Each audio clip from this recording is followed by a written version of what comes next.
আজকে কিন্তু ঈদের দ্বিতীয় দিন চলছে এবং সিলেটের পর্যটন কেন্দ্রগুলোতে কিন্তু দর্শনার্থীদের উপচে পড়া ভিড় লক্ষ্য করছি।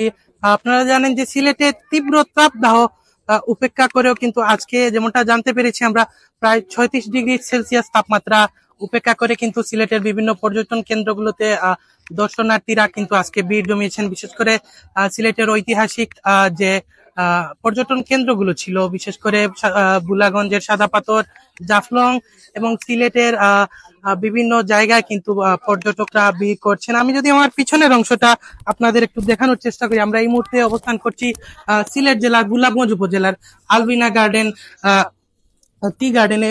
এটি একটি আনারস বাগান যেটিতে আমরা বর্তমানে অবস্থান করছি। যদি আপনি দেখানোর চেষ্টা করি, এখানে কিন্তু সব বয়সের মানুষেরা কিন্তু এখানে এসে পরিবার পরিজন নিয়ে কিন্তু তারা তাদের মূল্যবান সময়টি কাটাচ্ছেন এবং অনেকেই সেলফি তুলে কিন্তু এই দৃশ্যটি স্মৃতিতে রাখছেন। এবং যদি দেখানোর চেষ্টা করি, এখানে কিন্তু ছোট্ট শিশুরাও কিন্তু খেলাধুলা করছেন এবং দোলনা চড়ছেন।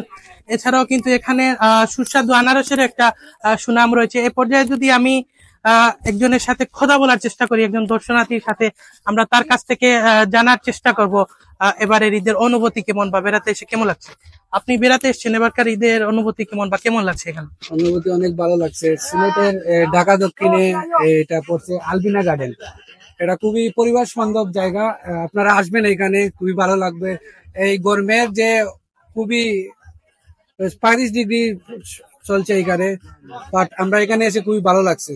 এটাই আর কি। ধন্যবাদ। ধন্যবাদ আপনাকে। যেমনটা শুনছিলেন, আসলে সিলেটের গত কয়েকদিনে কিন্তু বৃষ্টিপাত হয়নি বললেই চলে এবং তীব্র খরতাপের ফলে কিন্তু জনজীবনে অনেকটাই স্থবিরতা নেমে এসেছে। তারপরেও কিন্তু পড়ন্ত বিকালে প্রকৃতির ছোঁয়া নিতে কিন্তু দর্শনার্থীরা কিন্তু ছুটে আসছেন সিলেটের বিভিন্ন পর্যটন কেন্দ্রে। তো এই ছিল আমার কাছে সিলেট থেকে ঈদুল আজহার দর্শনার্থী এবং পর্যটন স্পটগুলোর সবশেষ তথ্য।